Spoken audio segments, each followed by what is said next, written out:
Praise the Lord.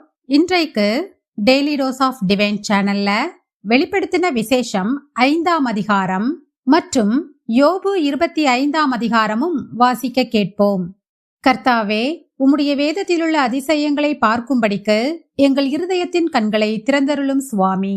ஆமேன். வெளிப்படுத்தின விசேஷம் 5ஆம் அதிகாரம். அன்றியும் உள்ளும் புறம்பும் எழுதப்பட்டு 7 முத்திரைகளால் முத்திரிக்கப்பட்டிருந்த ஒரு புஸ்தகத்தை சிங்காசனத்தின் மேல் வீற்றிருக்கிறவருடைய வலதுகரத்திலே கண்டேன். புஸ்தகத்தை திறக்கவும் அதன் முத்திரைகளை உடைக்கவும் பாத்திரவான் யார் என்று மிகுந்த சத்தமிட்டு கூறுகிற பலமுள்ள ஒரு தூதனையும் கண்டேன்.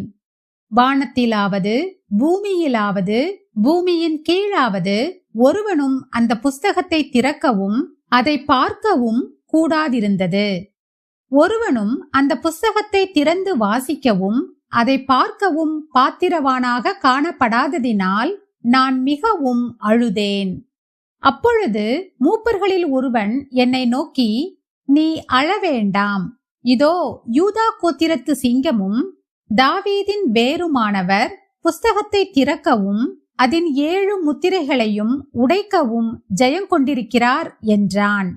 அப்பொழுது இதோ அடிக்கப்பட்ட வண்ணமாயிருக்கிற ஒரு ஆட்டுக்குட்டி சிங்காசனத்திற்கும் 4 ஜீவன்களுக்கும் மூப்பர்களுக்கும் மத்தியிலே நிற்க கண்டேன்.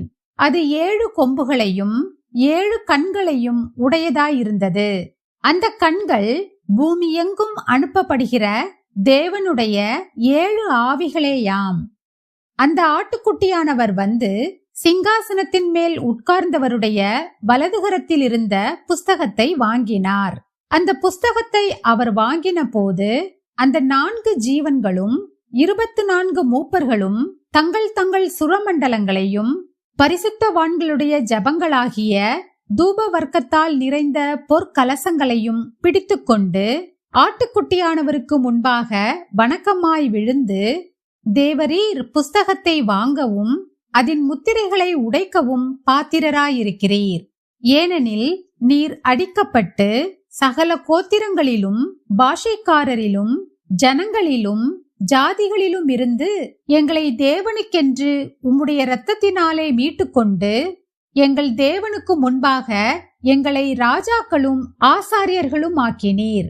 நாங்கள் பூமியிலே அரசாளுவோம் என்று புதிய பாட்டை பாடினார்கள்.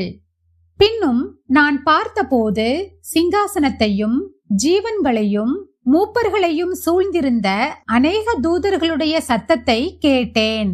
அவர்களுடைய லக்கம் 10,000 10,000ஆகவும் 1000 இருந்தது. அவர்களும் மகா சத்தமிட்டு, அடிக்கப்பட்ட ஆட்டுக்குட்டியானவர் வல்லமையையும் ஐஸ்வர்யத்தையும் ஞானத்தையும் பலத்தையும் கனத்தையும் மகிமையையும் ஸ்தோத்திரத்தையும் பெற்றுக்கொள்ள பாத்திரராயிருக்கிறார் என்று சொன்னார்கள்.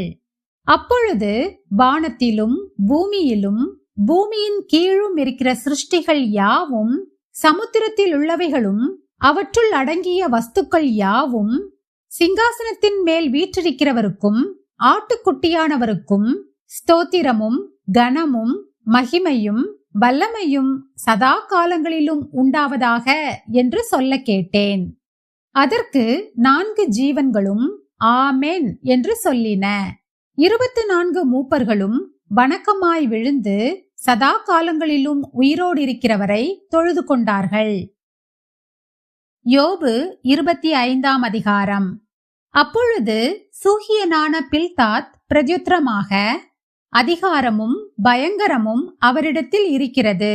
அவர் தமது உன்னதமான ஸ்தலங்களில் சமாதானத்தை உண்டாக்குகிறார். அவருடைய சேனைகளுக்கு தொகையுண்டோ?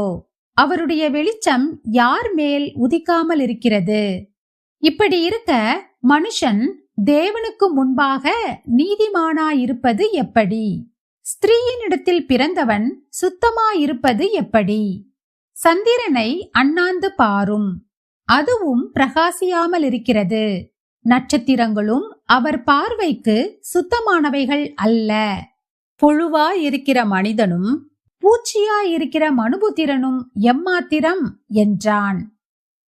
நாம் ஜெபிப்போம். அன்பின் பரலோக பிதாவே, இந்த அருமையான காலை வேளையை தந்ததற்காக உமக்கு நன்றி ஏசப்பா. இன்றைக்கும் நாங்கள் வாசிக்க கேட்டபடி உம்முடைய வருகை மிக சமீபமாயிருக்கிறது அப்பா. உம்முடைய வருகைக்கு நாங்கள் எங்களை ஆயத்தப்படுத்திக் கொள்ள எங்களுக்கு கிருபை தாரும். நாங்கள் உமக்கு முன்பாக வந்து நிற்கும்போது நாங்கள் கரையற்றவர்களாகவும் பிழை இல்லாதவர்களுமாயிருக்க வேண்டும் அப்பா. எங்கள் இருதயங்களையும் எங்கள் வழிகளையும் பரிசுத்தமாய் நாங்கள் காத்துக்கொள்ள எங்களுக்கு கற்றுத்தாரும் அப்பா. எங்களுடைய சொல்லும் செயலும் எப்பொழுதும் உமக்கு பிரியமுள்ளதாயிருக்கட்டும். மீதியான நேரம் ஒவ்வொன்றையும் நீங்க பொறுப்படுத்திக் கொள்ளுங்க, வழி நடத்துங்க, ஆசீர்வதிங்க. இயேசு கிறிஸ்து மூலமாக ஜெபம் கேளும் எங்கள் ஜீவனுள்ள நல்ல பிதாவே, ஆமேன். என் ஆத்துமாவே கர்த்தரை ஸ்தோத்திரி, என் முழு உள்ளமே அவருடைய பரிசுத்த நாமத்தை ஸ்தோத்திரி. என் ஆத்துமாவே கர்த்தரை ஸ்தோத்திரி, கர்த்தர் செய்த சகல உபகாரங்களையும் மறவாதே. ஆமேன், ஆமேன். நாம் அடுத்த நாள் வேத வாசிப்பில் சந்திப்போம். God bless you.